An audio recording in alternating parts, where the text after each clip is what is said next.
மனதை அணுகும் முறையில் கவனம் செலுத்துங்கள், உங்கள் வாழ்க்கை மாறும். வணக்கம், ஜெய்ஹிந்த். ஒருத்தர் 50% ஏறுங்கிறாரு, இன்னொருத்தர் 50% குறையுங்கிறாரு. நியூஸ் சேனல் ஃப்ளாஷ் நியூஸ் 5000 ரூபாய் ஏறிச்சு, 10,000 ரூபாய் குறைஞ்சிச்சுன்னு சொல்லி நம்மளை ஒரு பதட்டத்திலே வச்சுருக்காங்க. நண்பர்களே, ஜிடிபியாக இருக்கட்டும், இன்ஃப்ளேஷனாக இருக்கட்டும், பர்சன்டேஜில் எவ்வளவு ஏறிச்சு இறங்குச்சின்னு சொல்லுவாங்க. ஆனால் தங்கத்தை மட்டும் பர்சன்டேஜில் எவ்வளவு ஏறிச்சு இறங்குச்சின்னு யாரும் சொல்ல மாட்டாங்க. சரி, ரூபாயிலே சொல்லட்டும். ரூபாயிலே சொன்னாலும் எவ்வளவு ஏறிச்சு, ஏறினதுலேருந்து எவ்வளவு குறைஞ்சிச்சு. நேற்று 10,000 ரூபாய் ஏறிச்சு, இன்னைக்கு 2,000 ரூபாய் குறைஞ்சிச்சின்னு சொன்னால் நாம் பதட்டமோ பயமோ அடைய மாட்டோம். ஆனால் நியூஸ் சேனல் என்ன பண்ணுறாங்க? Flash news. தங்க விலை அதிரடி குறைவு, பவுனுக்கு 5,000 ரூபாய் குறைவு, பவுனுக்கு 20,000 ரூபாய் குறைவுன்னு சொல்லி நம்மளை ஒரு பதட்டத்தில் வச்சுருக்காங்க. மிடில் கிளாஸ் நாம் எதுக்காக தங்கம் வாங்குறோம் நண்பர்களே? தேவைக்காக, சேஃப்டிக்காக, எப்போனாலும் அடமானம் வைக்கலாம். ஆனால் நாம் வாங்கி வச்சிருக்கிற தங்கத்தினுடைய வேல்யூ, நாம் வாங்கின வேல்யூவை விட அதிகமாச்சுன்னா சந்தோஷம், அதுவே கம்மியாச்சுன்னா பயம், பதட்டம். நம்ம வாங்கி வச்சிருக்கிற தங்கத்தினுடைய வேல்யூ குறைஞ்சா எவ்வளோ வரையும் குறையறதுக்கு வாய்ப்பு இருக்குன்றத நம்மளாலே கணிக்க முடிஞ்சா, தெரிஞ்சிக்க முடிஞ்சா, நமக்கு அந்த பயம், பதட்டம் இருக்கவே இருக்காது இல்லையா? இன்னைக்கு அதை பற்றி தான் இந்த வீடியோவில் பார்க்க போகிறோம். தங்க விலை குறைஞ்சா எவ்வளோ வரையும் குறையறதுக்கு வாய்ப்பு இருக்குன்றதை பற்றி தான் இந்த வீடியோவில் பார்க்க போகிறோம். அது மட்டும் இல்லை, லாஸ்ட் 10 இயர்ஸ் 2015 2026 வரைக்கும் குளோபல் மார்க்கெட் தங்க விலை, அதே வருஷம் இந்தியாவில், இந்திய ரூபாயில் தங்கத்தினுடைய விலை போன வருஷத்துக்கும் இந்த வருஷத்துக்கும் எவ்வளவு ஏறி இருக்கு, இறங்கியிருக்கு பர்சன்டேஜில். நம்ம ஏன் இதை பார்க்கணும் அப்படின்னா, பொதுவாக பார்த்தீங்கன்னா உலக மார்க்கெட்டில் தங்க விலை ஏறினா இந்தியாவில் அதை விட அதிகமாக ஏறும். அதுவே உலக மார்க்கெட்டில் தங்க விலை குறைஞ்சா இந்தியாவில் அதை விட கம்மியாக தான் குறையும். அதுக்கு காரணம் டாலருக்கு நிகரான இந்திய ரூபாயினுடைய வேல்யூ அப்படின்னு தான் நான் நினச்சேன். ஆனால் இந்த டேட்டாவை அனலைஸ் பண்ண பிறகு தான் எனக்கு ஒன்று நல்லா புரிஞ்சது. டாலருக்கு நிகரான இந்திய ரூபாயின் மதிப்பு மட்டும் காரணம் இல்லை, அதுக்கடுத்து இன்னொரு காரணமும் இருக்குன்றது பற்றியும், அதை பற்றியும் இன்னைக்கு இந்த வீடியோவில் பார்க்க போகிறோம். தங்கம் அது ஒரு உலோகம், அரிதாக கிடைக்குதுங்கிறதுக்காக தங்கத்தினுடைய விலை அதிகமாக இருக்குன்னு நீங்கள் நினச்சிங்கன்னா அது தப்பு. ஏன்னா அரிதாக கிடைக்கிற உலோகங்கள் உலகத்தில் அதிகமாக இருக்குது, ஆனால் தங்கத்துக்கு ஈக்குவலான வேல்யூ அதுக்கு கிடையாது. டாலர் உலக மக்களால் ஏற்றுக்கொள்ளப்பட்ட ஒரு நாணயம், உலக வர்த்தக கரன்சி. அதனால தான் டாலருக்கு வேல்யூ அதிகம். டாலருக்கு அடுத்து உலக மக்களால் ஏற்றுக்கொள்ளப்பட்ட ஒரு உலோகம் தங்கம். அதனால தான் தங்கத்துக்கு வேல்யூ இருக்குது. டாலருக்கு மாற்றா வேற ஒன்றை இந்த உலக மக்கள் ஏற்றுக்கிட்டாங்கன்னா டாலருக்கு வேல்யூ இருக்காது. அதே மாதிரி தங்கத்துக்கு மாற்றா வேற ஒன்றை இந்த உலக மக்கள் ஏற்றுக்கிட்டாங்கன்னா தங்கத்துக்கு வேல்யூ இருக்காது. இது பாசிபிளான்னு கேட்டிங்கன்னா கண்டிப்பாக பாசிபிள், பட் ப்ராபபிலிட்டி கம்மி. டாலருக்கு மாற்றா வேற ஒன்றை மாற்றணும்னு நினச்ச தலைவர்களாக இருக்கட்டும், அவர்களை சார்ந்த நாடுகளாகட்டும் சின்ன பின்னமாக இருக்கு. ரஷ்யா கூட இதுக்கான ஸ்டெப்பை முன்னெடுத்தாங்க, ஆனால் இப்போ பார்த்தீங்கன்னா ஒரு ஸ்டெப் பின்னாடி வச்சுருக்காங்க. சைனாவும் ஒரு ஸ்டெப் முன்னாடி எடுத்து வச்சு இப்போ பின்னாடி எடுத்து வச்சுருக்காங்க. இந்தியா அதற்கான முயற்சியை எடுக்கவே இல்லை. அதுக்கு காரணம் என்னன்னா, இந்த முயற்சியை எடுத்தால் என்ன ஆகுன்றது இந்தியாவுக்கு நல்லாவே தெரியும். ஏன்னா நம்மளுடைய மக்கள் தொகை 140 கோடி. அதனால தான் இந்தியா சேஃபாக டாலருக்கு மாற்ற வேறு ஒரு நாணயத்தை பற்றி யோசிக்காம ஒரு சிஸ்டத்தை உருவாக்கணும்னு சொல்லி முயற்சி பண்ணிட்டு இருக்காங்க. தங்கம், டாலர், ஓருயிர் ஈருடல். இங்கே ஈருடல்ங்கிறது தங்கம், டாலர். அங்கே உயிர்ங்கிறது யாரு? அமெரிக்க ஜனாதிபதி, அமெரிக்காவுடைய ஃபெடரல் பேங்க். இவங்க 2 பேருன்னு நினச்சிங்கன்னா அது தப்பு. ஏன்னா இவங்க 2 பேருமே செயல்படுத்துகிறவங்க மட்டும்தான். இவங்க 2 பேரையும் இயக்குறவங்க வேற ஒருத்தர், அவங்கள நான் சக்திகள்னு சொல்லுவேன். இந்த உலகம் இலுமினாட்டிகள்னு சொல்கிறாங்க, சில பேர் வேற ஒரு பேரை சொல்லி அழைக்கிறாங்க. டொனால்ட் ட்ரம்ப் வந்த பிறகு தான் உலகத்தில் நிறைய பிரச்சனைகள், போர்கள், பதட்டங்கள். டொனால்ட் ட்ரம்ப்பை மாற்றிட்டா, அவருக்கு பதில் வேற ஒருத்தர் வந்துட்டா இது மாறுவான்னு நினச்சிங்கன்னா கண்டிப்பாக மாறவே மாறாது. டொனால்ட் ட்ரம்ப்புக்கு முன்னாடி இருந்தவங்களாக இருக்கட்டும், டொனால்ட் ட்ரம்ப்புக்கு அடுத்து வரப்போகிற ஜனாதிபதியாக இருக்கட்டும், யார் வந்தாலும் எந்த மாற்றமும் ஏற்படாது. ஏன்னா இவங்க எல்லாம் செயல்படுத்துகிறவங்க மட்டும்தான். இவங்களை இயக்குறவங்க வேற ஒருத்தர். அவங்களுக்கும் டொனால்ட் ட்ரம்ப்புக்கும் என்ன வித்தியாசம்னா, அவங்க மறைமுகமாக மெதுவாக செஞ்ச எல்லா விஷயங்களையும் இவர் வெளிப்படையாக வேகமாக செய்கிறார். அவ்வளோதான் அவங்களுக்கும் இவருக்கும் உள்ள வித்தியாசம். அமெரிக்காவுடைய பொருளாதாரம் எப்பெல்லாம் வீழ்ச்சி அடையுதோ, அந்த சக்திகளுடைய வருமானம் எப்பெல்லாம் குறையுதோ, அவங்களுடைய விளையாட்டை ஆரம்பிச்சிடுவாங்க.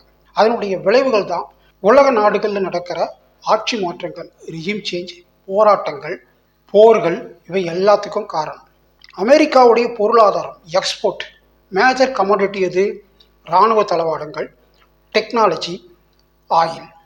இப்போ ஏன் உலகத்தில் போர்கள் நடைபெறுதுன்றது இப்போ உங்களுக்கு நல்லாவே புரிஞ்சிருக்கும். தங்கத்தினுடைய விலை ஏற்றம் இறக்கம், அதுக்கு உலக பொருளாதார நிபுணர்கள் சொல்கிற காரணங்கள் என்ன? டாலருடைய வேல்யூ கூடிடுச்சு. அமெரிக்காவுடைய ஃபெடரல் பேங்க் இன்ட்ரெஸ்ட் ரேட்டை கூட்டிட்டாங்க. இன்வெஸ்டர்ஸ் ஆயிலில் இன்வெஸ்ட் பண்ணாங்க. இன்வெஸ்டர்ஸ் தங்கத்தில் இன்வெஸ்ட் பண்ணாங்க. உலக நாட்டுடைய சென்ட்ரல் பேங்க்ஸ் தங்கத்தை வாங்க ஆரம்பிச்சிட்டாங்க. இப்படின்னு காரணங்கள் சொல்கிறத நீங்கள் கேட்டிருப்பீங்க. என்னை பொறுத்த வரைக்கும் டாலருக்கும் தங்கத்துக்கும் இடையே அந்த சக்திகள் நடத்துகிற கேம்லிங், சூதாட்டம் தான் இந்த விலை ஏற்ற இறக்கத்துக்கு காரணம்னு சொல்லுவேன். ஏன்னா உலகம் ஃபுல்லாக இருக்கிற நாடுகளாக இருக்கட்டும், இந்தியாவாக இருக்கட்டும், அதிகமாக இம்போர்ட் பண்ணுறது ஆயில், ஆயிலுக்கு அடுத்து தங்கம். இது ரெண்டுத்தையும் வாங்கணும்னா டாலர் தேவைப்படும்.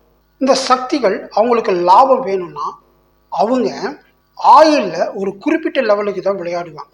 ஏன்னா ஆயிலில் விளையாட ஆரம்பித்தாங்கன்னா ஆயிலோட ப்ரைஸ் இன்க்ரீஸ் ஆகும். ஆயிலோட ப்ரைஸ் இன்க்ரீஸ் ஆச்சுன்னா பெட்ரோல் டீசலோட விலை உயரும். பெட்ரோல் டீசலோட விலை உயர்ந்தால் உலக நாடுகள் மட்டும் பாதிக்காது, அமெரிக்காவும் பாதிக்கும். அதனால் அவங்க ஒரு லிமிட்டுக்கு மேலே ஆயிலில் அதிகமாக விளையாட மாட்டாங்க.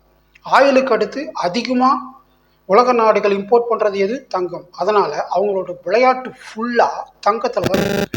அவங்களுக்கு லாபம் வேணும்னு வச்சுக்கோங்களேன், அவங்க விற்க ஆரம்பிப்பாங்க. விற்றுட்டு ஒரு குறிப்பிட்ட பர்சன்டேஜ் தங்க விலை குறைஞ்ச உடனே வாங்க ஆரம்பிச்சிருவாங்க. ஸோ விற்பாங்க, வாங்காங்க, உட்கார்ந்த இடத்துலேருந்தே லாபத்தை சம்பாதிக்க ஆரம்பிப்பாங்க. இப்போ நீங்கள் பார்க்குறீங்க இல்லையா, இது கோல்டு ப்ரைஸ் டேபிள் 2015, 2026. இப்போ நீங்கள் பார்த்துட்டு இருக்கீங்க இல்லையா, இந்த சார்ட்டு தான் லாஸ்ட் 10 இயர்ஸ், 2015லேருந்து 2026க்கான கோல்டு ப்ரைஸ் டேபிள். நான் ஏன் இந்த 10 வருஷம் டேட்டாவை எடுத்தேன்னா, இந்த 10 வருஷத்தில் பொருளாதார நிபுணர்கள் சொன்னாங்க இல்லையா, போர்கள், ஆட்சி மாற்றங்கள், ஃபெடரல் ரேட் இன்க்ரீஸ், எல்லாமே இது எல்லாமே இந்த 10 வருஷத்தில் கவர் ஆகிருக்கு. Corona period, Russia Ukraine war, federal பேங்கோட இன்ட்ரெஸ்ட் ரேட் ஹைக், டொனால்ட் ட்ரம்ப்போட tariff war, Iran Israel war, இது எல்லாமே இந்த 10 வருஷத்தில் கவர் ஆகிருக்கு. அப்போது எந்தெந்த வருஷம் எது எது நடந்தது, அதனுடைய இன்சிடென்ட்டால் தங்கத்தில் எவ்வளோ மாற்றம் ஏற்பட்டதுங்கிறத நாம் இந்த சார்ட் மூலமாக தெரிஞ்சுக்கலாம். ஃபஸ்ட்டு இருக்கிற காலம் இயர், ரெண்டாவது இருக்கிற காலம் 1 ounce தங்கம் டாலரில் மென்ஷன் பண்ணியிருக்கேன். இது ஏன் நான் 1 ounce தங்கம் எடுத்திருக்கேன் அப்படின்னா, நீங்கள் finance institution, finance news paper எல்லாமே பார்த்தீங்கன்னா உலக மார்க்கெட்டை எடுத்துக்கிட்டிங்கன்னா 1 ounce தங்கம் டாலர் இவ்வளவு அப்படின்னு தான் சொல்லுவாங்க. அதனால் 1 ounce தங்கம் டாலரில் எவ்வளவு உலக மார்க்கெட்டில் அப்படின்னு நான் அதில் எடுத்திருக்கேன். 1 ounceங்கிறது 31.1 கிராம். நம்ம இதில் பார்த்தீங்கன்னா 1 ounceங்கிறது 3.88 சவரன், 4 சவரன் எடுத்துக்கலாம். 1 ounce தங்கம் டாலரில் ரெண்டாவது காலம். மூணாவது காலம் போன வருஷத்துக்கும் இந்த வருஷத்துக்கும் எவ்வளவு பர்சன்டேஜ் இன்க்ரீஸ் ஆகிருக்கு, டிகிரீஸ் ஆகிருக்கு, பர்சன்டேஜில் மென்ஷன் பண்ணியிருக்கேன். அதே வருடம் இந்தியன் மார்க்கெட்டில் இந்திய ரூபாயில் எவ்வளவு வேல்யூ, போன வருஷத்துக்கும் இந்த வருஷத்துக்கும் எவ்வளவு இன்க்ரீஸ் ஆகிருக்கு, எவ்வளவு டிக்ரீஸ் ஆகிருக்குன்றத பர்சன்டேஜில் மென்ஷன் பண்ணியிருக்கேன். இப்போ எக்ஸாம்பிளுக்கு 2016 எடுத்துக்கிட்டிங்கன்னு வச்சுக்கோங்களேன், டாலர் வேல்யூ இம்பேக்ட் 9% குறைஞ்சிருக்கு. 2015க்கும் 2016க்கும் இடையே 9% குறைஞ்சிருக்கு. ஆனால் இந்தியன் மார்க்கெட் எடுத்துக்கோங்க, 11% இன்க்ரீஸ் ஆகிருக்கு. 2019 எடுத்துக்கோங்களேன், கோவிட் பீரியட், அந்த டைம் குளோபல் மார்க்கெட்டில் 3% குறைஞ்சிருக்கு. ஆனால் இந்தியன் மார்க்கெட்டில் பாருங்கள், குறையவே இல்லை. ஸோ இந்த சார்ட் என்ன சொல்லுது, குளோபல் மார்க்கெட்டில் உலகத்தில் தங்க விலை குறைஞ்சாலும் இந்தியாவில் குறையல. அதுக்கு காரணம் என்ன? டாலருக்கு நிகரான இந்திய ரூபாயினுடைய வேல்யூ. சரி, அந்த வருஷம் டாலருக்கு நிகரான இந்திய ரூபாயினுடைய வேல்யூ இன்ட்டு 1 ounce தங்கத்தினுடைய டாலரை பெருக்கி எவ்வளோ வருதுன்னு பார்த்தேன். ஆனால் இந்திய ரூபாயில் இருக்கிற தங்கத்தினுடைய வேல்யூ அது மேட்ச் ஆகலை. அதுக்கப்புறம் தான் நான் போய் ஸ்டடி பண்ணி பார்த்தேன். அப்போ தான் எனக்கு தெரிஞ்சது, ஒரு விஷயம் புரிஞ்சுது. டாலருக்கு நிகரான இந்திய ரூபாய் மதிப்பு மட்டும் இல்லை, இதில் இந்திய கவர்மெண்ட்டும் கொஞ்சம் விளையாடி இருக்காங்க. அது என்னன்னா இம்போர்ட் டியூட்டி. எதுக்காக அதை செய்கிறாங்க அப்படின்னா, டாலருக்கு நிகரான இந்திய ரூபாயினுடைய மதிப்பு குறையும் போது அவங்க இம்போர்ட்டை குறைக்கணும். நம்ம அதிகமாக இம்போர்ட் பண்ணுறது எது? ஆயிலுக்கு அடுத்து தங்கம். ஆயிலோட இம்போர்ட்டை நம்ம ரெஸ்ட்ரிக்ட் பண்ண முடியாது. தங்கத்தோட இம்போர்ட்டை குறைக்கலாம். அதுக்காக அவங்க என்ன பண்ணுறாங்கன்னா, டாலருடைய ஈக்குவலாக இந்திய ரூபாயோட வேல்யூ குறையும் போது தங்க இம்போர்ட்டை குறைக்கிறதுக்காக இம்போர்ட் டியூட்டியை கூட்டுறாங்க. அப்போ என்ன ஆகுது? உலக மார்க்கெட்டில் தங்க விலை குறைஞ்சாலும் இங்கே இம்போர்ட் டியூட்டி கூடுறதால தங்கம் விலை குறைய மாட்டேங்குது. கவர்மெண்ட் ஏன் செய்கிறாங்க அப்படின்னா, டாலருக்கு நிகரான இந்திய ரூபாயினுடைய மதிப்பு ஓரளவுக்கு ஸ்டேபிளாக வச்சுக்கிறதுக்காக இம்போர்ட்டை குறைச்சாதான் அதை ஸ்டேபிளாக வச்சுக்க முடியும். அதுக்காக தங்கத்தினுடைய இம்போர்ட்டை குறைக்கிறதுக்காக இம்போர்ட் டியூட்டியை கூட்டுறாங்க. அதனால தான் உலக மார்க்கெட்டில் தங்க விலை குறைஞ்சாலும் இந்தியாவில் தங்க விலை குறையிறதில்ல. அடுத்து மேஜர் ஹைக் 2025-26 நம்ம கிரேட் டொனால்ட் ட்ரம்ப் அவர்கள் 2வது ஆட்சி ஸ்டார்ட் ஆன காலம். டெரிஃப் வார் அவர் அறிவித்தார் இல்லையா? அப்போது எவ்வளவு ஹைக் ஆகிருக்கு பாருங்களேன். கிட்டத்தட்ட 60% இன்க்ரீஸ் ஆகிருக்கு. $2,659 $4,314, கிட்டத்தட்ட 60% இன்க்ரீஸ் ஆகிருக்கு. அதே அளவுக்கு தான் இந்தியாவிலையும் 60% இன்க்ரீஸ் ஆகிருக்கு. இதில் என்ன லாபம் தெரியுங்களா? இந்த 60% இன்க்ரீஸ் பண்ண பிறகு இந்தியன் கவர்மெண்ட் இம்போர்ட் டியூட்டியில் கையே வைக்கல. ஏன்னா ஆல்ரெடி தங்க விலை உலகத்திலே ஏறி இருக்கு. இவங்க இம்போர்ட் டியூட்டியும் கூட்டினா அதை விட அதிகமாகிடுன்ற காரணத்தால் இந்தியன் கவர்மெண்ட் இம்போர்ட் டியூட்டியை அதுக்கப்புறம் கூட்டவே இல்லை. ஸோ இந்த 10 வருட டேட்டா என்ன சொல்லுதுன்னா, போர்களாலேயோ கோவிடாலேயோ அவ்வளோ ஒரு இம்பேக்ட் இல்லை. ஆனால் டொனால்ட் ட்ரம்ப் ஆடின ஆட்டம் இருக்க பாருங்க, டெரிஃப் வார், அதனுடைய விளைவாக தான் தங்கத்தினோட விலை 60% இன்க்ரீஸ் ஆகிருக்கு. டொனால்ட் ட்ரம்ப் ஏன் இந்தியாவை வச்சு செய்கிறாருன்னு ஒரு வீடியோ போட்டிருக்கேன். அது மட்டும் இல்லாமல் வெனிசுலாவை அவர் ஏன் கேப்சர் பண்ணாருன்னு ஒரு வீடியோ போட்டிருக்கேன். அதில் டீட்டெயிலாக சொல்லியிருக்கேன், பார்க்காதவங்க பாருங்கள். அவருடைய அமெரிக்காவோட பொருளாதாரத்தை தூக்கி நிறுத்தணுங்கிறதுக்காக அவர் போட்ட ஆட்டம் தான் இது.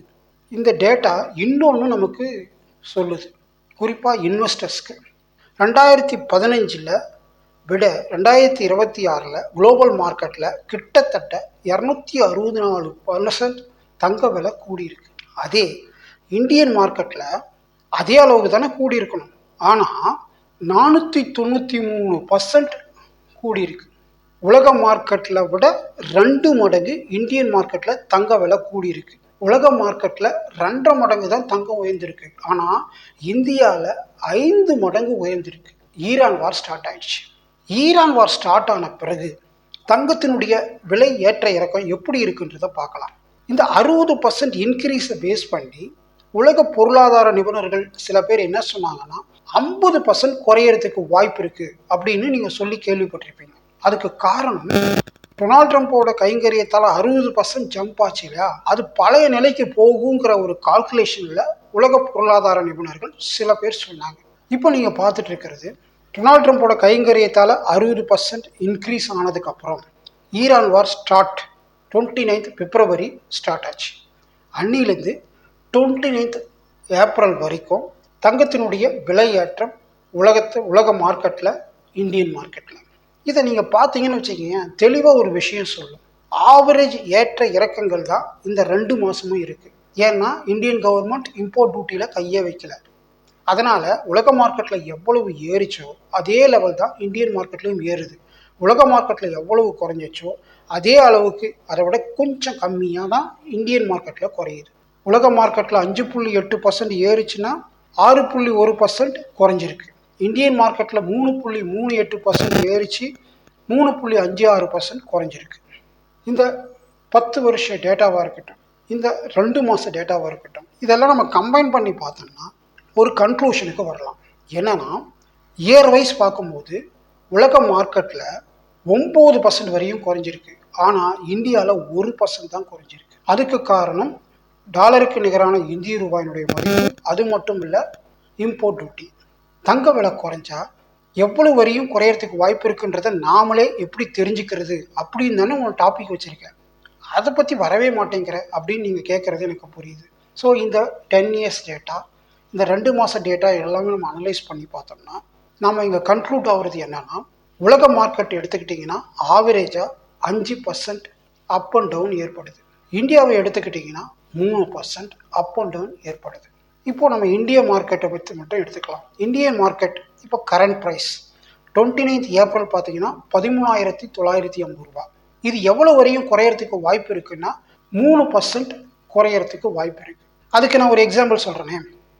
ஏப்ரல் 21 13,762 ரூபா ஒரு கிராம். அதுவே 29ஆம் தேதி எவ்வளோ இருக்குது பாருங்கள், 13,950 ரூபா. 1.35% இன்க்ரீஸ் ஆகிருக்கு. ஸோ இந்தியன் மார்க்கெட்டை எடுத்துக்கிட்டிங்க அப்படின்னா ஆவரேஜாக 3% குறையறதுக்கு வாய்ப்பு இருக்குது. ஒஸ்ட் கேஸ் இந்திய ரூபாய் டாலருக்கு நிகரான இந்திய ரூபாய் மதிப்பு அதாலபாதத்துக்கு போயிட்டாலும் 5% வரையும் தான் குறையறதுக்கு வாய்ப்பு இருக்குது. அப்போது இந்தியன் கவர்மெண்ட் என்ன பண்ணுவாங்கன்னா, இம்போர்ட் டியூட்டியை போட்டு நம்மளை காப்பாற்றி விட்டுருவாங்க. அதை 3% ஆக்கிடுவாங்க.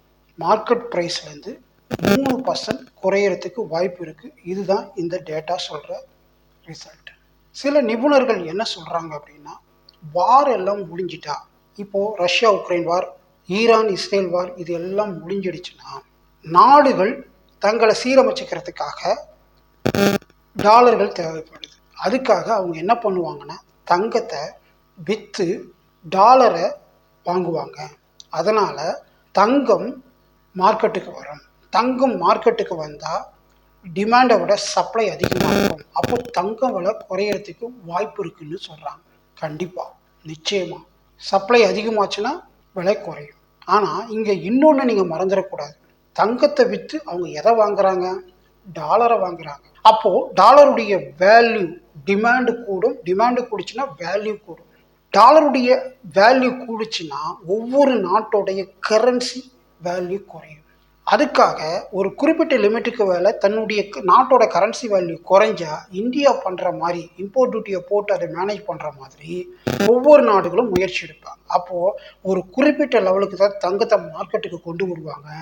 அதுக்கு மேலே தங்கத்தை மார்க்கெட்டுக்கு கொண்டு வர மாட்டாங்க. அப்படி கொண்டு வந்தாங்கன்னா அவங்க நாட்டோட கரன்சியோட வேல்யூ குறைஞ்சிடும். இந்த சக்திகள், அமெரிக்காவோட சக்திகள் வாங்கி விற்று லாபம் பார்க்குறாங்க இல்லையா, அதே மாதிரி ஒரு இன்சிடென்ட் இப்போ நடந்திருக்கு. ஐரோப்பா நாடு, எந்த நாடுன்னு நான் சொல்லலை, அந்த நாடு என்ன பண்ணாங்கன்னா 2ஆம் உலகப் போருக்கு அப்புறம் அந்த நாட்டோட தங்கத்தை அமெரிக்காவோட கஸ்டடியில் வச்சுருந்தாங்க. எல்லா நாடுகளும் அப்படி தான் ஒரு குறிப்பிட்ட அளவு தங்கத்தை அமெரிக்காவோட கஸ்டடியில் வச்சுருக்காங்க. கேட்டால் அமெரிக்கா கண்டிப்பாக கொடுக்க மாட்டான். பல ரீசன்ஸ் கேட்பான், கொடுக்கவும் மாட்டான். அதனால் அந்த கவர்மெண்ட் என்ன பண்ணுச்சு அப்படின்னா, அமெரிக்காவில் அந்த தங்கத்தை விற்றுட்டு உடனே அவங்க நாட்டுக்கு வந்து அவங்க நாட்டில் புதுசாக தங்கத்தை வாங்கி அவங்க பாதுகாப்பில் வச்சுக்கிட்டாங்க. Transport cost மிச்சமாச்சு. விற்றாங்க, வாங்கினாங்க, அதுலேயும் லாபம் பார்த்துட்டாங்க. அமெரிக்க சக்திகள் பண்ணுற வேலையை இப்போ நாடுகளும் பண்ண ஆரம்பிச்சிட்டாங்க. இதே பாலிசியை உலகத்தில் இருக்கிற நிதி நிறுவனங்களும் செய்ய ஆரம்பித்தாங்கன்னா தங்கத்தினுடைய நிலைமை என்ன ஆகும்னு எனக்கு தெரியல. இதனால் நாம் என்ன பண்ணணும்னா, நாம் 1 கிராமோ 2 கிராமோ எவ்வளவு தங்கம் நம்ம வச்சுருக்கோமோ அதை சேஃபாக வச்சுருக்கணும். டேட்டா என்ன சொல்லுது? 10 வருஷத்தில் அது 5 மடங்கு உயர்ந்திருக்கு. அப்போது இன்னும் அதிகமாக உயர்றதுக்கு தான் அதிக வாய்ப்பு இருக்குது. எது வரைக்கும்? டாலருக்கு மாற்றாக வேற ஒரு நாணயம் வர்ற வரைக்கும். அதுக்கு வாய்ப்பு இருக்கான்னா வாய்ப்பு இருக்குது, பட் ப்ராபபிலிட்டி கம்மி. தங்கத்தை சேஃபாக வச்சுக்கிறது மட்டும் இல்லைங்க, நம்ம இந்தியாவை பொறுத்த வரைக்கும் ஆண்களாக இருக்கட்டும் பெண்களாக இருக்கட்டும், பெண்களில் கல்யாணம் ஆனவங்க கல்யாணம் ஆகாதவங்க அப்படின்னு கேட்டகரி வைஸ் ஒவ்வொருத்தரும் பில் இல்லாமல் எவ்வளவு தங்கம் வச்சுக்கணும்னு ஒரு வரைமுறை இருக்குது. அதையும் மீறி நம்ம தங்கத்தை வச்சுக்கலாம். ஆனால் அதுக்கான பில் நம்மக்கிட்ட இருக்கணும். நம்ம தங்கம் வாங்குறோன்னா அதுக்கான பில்லை கேட்டு வாங்கணும். வாங்கி அதை ரிசிப்டை பாதுகாப்பாக வச்சுக்கணும். அதை ஃபோட்டோ காப்பி எடுத்து டிஜிட்டலாகவும் நம்ம மெயின்டைன் பண்ணிக்கணும். ஏன்னா தங்கம் விலை உயர உயர அரசாங்கம் சில கட்டுப்பாடுகளை உயர்த்திட்டே போவாங்க. உங்களுக்கே நல்லா தெரியும், முன்னாடியெல்லாம் ஈஸியாக போய் அடமானம் வைக்க முடியும். இப்போது அந்த மாதிரி ஈஸியாக போய் அடமானம் வைக்க முடியாது. அதுக்கு நிறைய ரெஸ்ட்ரிக்ஷனை கொண்டு வந்துட்டாங்க. அதே மாதிரி ஒவ்வொருத்தரும் நம்ம தங்கம் வச்சுருக்கோன்னா அதுக்கும் இன் ஃப்யூச்சரில் ரெஸ்ட்ரிக்ஷன் வர்றதுக்கு சான்ஸ் இருக்குது. அப்படி ரெஸ்ட்ரிக்ஷன் வரும்போது நீங்கள் ஃபைன்லேருந்து தப்பிக்கணும்னா நீங்கள் வாங்கி வச்சுருக்கிற ஒரு தங்கத்துக்கான ரிசிப்டை மறக்காமல் பாதுகாப்பாக வச்சுருங்க. இந்த வீடியோ உங்களுக்கு பிடிச்சிருந்தா லைக் பண்ணுங்கள், ஷேர் பண்ணுங்கள், மறக்காமல் சப்ஸ்கிரைப் பண்ணுங்கள். நன்றி, வணக்கம், ஜெய்ஹிந்த்.